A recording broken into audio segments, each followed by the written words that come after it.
کیا ہم خداوند یسوع مسیح کے نام کو جلال نہیں دے سکتے؟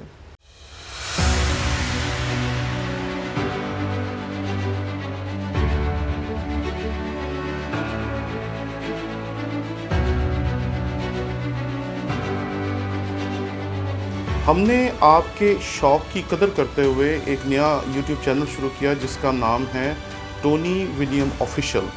اس پہ ہم نے کوشش کی کہ اپنے تمام کورسز جو پچھلے 15 سال میں ہم پڑھاتے رہے ہیں وہ ڈال سکیں تاکہ آپ اس سے بہتر طور پر سیکھ سکیں۔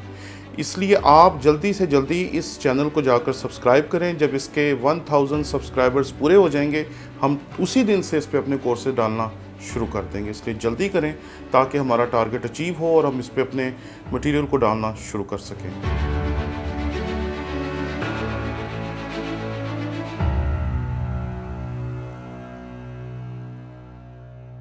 مسیح یسوع کے عظیم و جلیل نام میں آپ کی سلامتی ہو۔ میرا نام پادری پروفیسر ٹونی ولیم ہے۔ ہمارے ایک سبسکرائبر ہیں جنہوں نے اس سوال کو ہمارے سامنے رکھا۔ انہوں نے کہا کہ کیا ہم خداوند یسوع مسیح کے نام کو جلال نہیں دے سکتے؟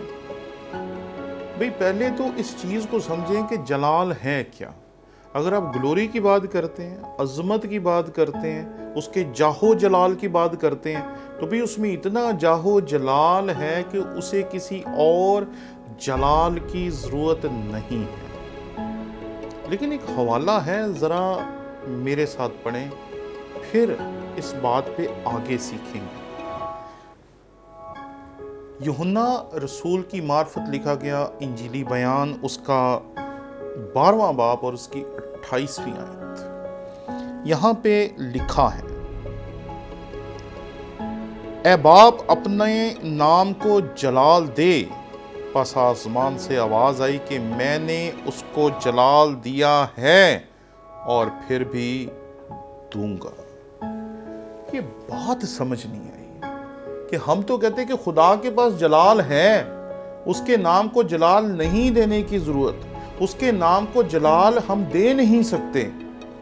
یہ کیا بات ہو رہی ہے؟ یہاں بات کچھ بدل گئی، اس لیے اس کو دوبارہ پڑھتے ہیں۔ یہاں پہ لکھا ہے، اے باپ اپنے نام کو جلال دے۔ پس آسمان سے آواز ہے کہ میں نے اس کو جلال دے دیا ہے۔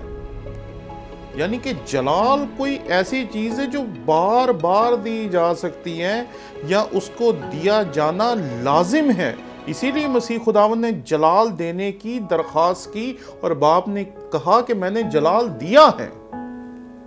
اور ہم کہتے ہیں ہم جلال دے نہیں سکتے۔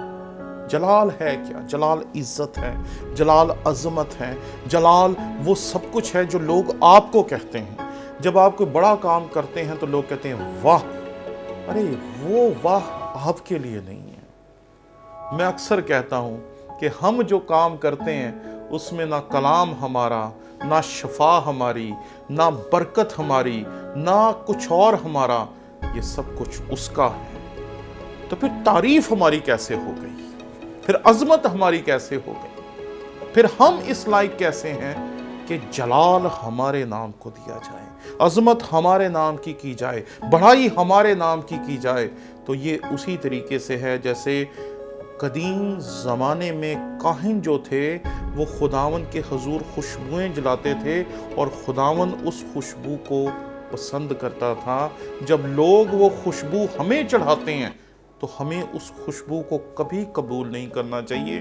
ہمیں اس عزت کو، اس تکریم کو، اس بڑے بڑے الفاظ کو جو لوگ کہتے ہیں، ہم نے آپ کا بڑا نام سنا ہے، آپ جیسا کوئی خدا کا خادم نہیں، آپ جیسا کوئی کلام نہیں سنا سکتا، آپ کی طرح کوئی شفا نہیں دے سکتا، آپ کے جیسے کوئی معجزات نہیں کر سکتا، اس کو روکیں، اسے کہیں رک جا۔ اور پھر وہ تمام جلال جو وہ آپ کے نام کے ساتھ جوڑ رہا ہے اس کو کاہنوں کی طرح خداوند کے سامنے لے کر کھڑے ہو جائیں، کیونکہ وہ سارا جلال ایک ہی ذات کو دیا جانا چاہیے اور وہ ذات میرا اور آپ کا خداوند یسوع المسیح۔ آئیں ایک اور حوالہ دیکھتے ہیں، رسولوں کے اعمال اس کا 3 باب اور اس کی 13ویں آیت۔ خداوند کے کلام میں یہاں لکھا ہے، ابراہیم اور اسحاق اور یعقوب کے خدا یعنی ہمارے باپ دادا کے خدا نے اپنے خادم یسوع کو جلال دیا۔ بھئی اگر خدا باپ یسوع کو جلال دے رہا ہے تو پھر ہم کیوں نہیں اس کے نام کو جلال دے سکتے؟ ہم کیوں نہیں اس کی عظمت کو بیان کر سکتے؟ ہم کیوں نہیں وہ عزت، وہ تکریم جو مجھ جیسے ایک ناچیز انسان کو لوگ دیتے ہیں، ہم وہ کیوں نہیں خدا کے سامنے لے کے کھڑے ہو سکتے جیسے کاہن لے کے کھڑے ہو جاتے تھے؟ ہمارے استاد محترم ڈاکٹر اسلم ضیائی صاحب کہتے تھے کہ جب بھی لوگ تمہیں کہیں کہ تم نے برکت دی یا تمہارے کلام سے برکت ملی، تو ان کو کہیں کہ یہ سب کچھ اس نے آپ کو دیا، اور جلال لوگوں سے لے کر اپنے پاس نہیں رکھنا چاہیے، بلکہ وہ جلال لے کر ہمیں خداوند کے حضور کھڑے ہو جانا چاہیے اور وہ جلال خدا کے حضور پیش کر دینا چاہیے۔ یہ نقطہ عروج ہے جو کسی بھی انسان کو خدا نے بخشا ہے، کہ خدا کی ذات کو نہ ہماری تعریف کی ضرورت ہے نہ تکریم کی ضرورت ہے، لیکن پھر بھی وہ پسند کرتا ہے جب ہم اس کی شکر گزاری کرتے ہیں، جب ہم اپنے آپ کو اس دانے کی طرح جو زمین میں گرتا اور مر جاتا ہے، اپنے آپ کو اس طرح سے حلیم بناتے ہیں اور یہ ثابت کرتے ہیں کہ سارا عزت، ساری جلال، ساری تکریم تیرے نام کو ملنی چاہیے، تو پھر خدا اسے قبول کرتا ہے۔ جیسے عہد عتیق کے دور میں جب خوشبو جلائی جاتی تھی اور اسے خدا پسند کرتا تھا، اسی طریقے سے جب ہم خداوند یسوع مسیح کی بڑائی کرتے ہیں، اس کی عظمت بیان کرتے ہیں، اس کے نام کو جلال دیتے ہیں، تو خدا اسے پسند کرتا ہے، کیونکہ وہ خود مسیح یسوع کے نام کو جلال دیتا ہے۔ اور یہاں پر لکھا ہے کہ خدا یعنی ہمارے باپ دادا کے خدا نے اپنے خادم یسوع کو جلال دیا، جسے تم نے پکڑوایا، اور جب پلاطس نے اسے چھوڑ دینے کا قصد کیا تو تم نے اس کے سامنے اس کا انکار کیا۔ یہاں مسیح خداوند کا تذکرہ ہے، کسی اور کا تذکرہ نہیں۔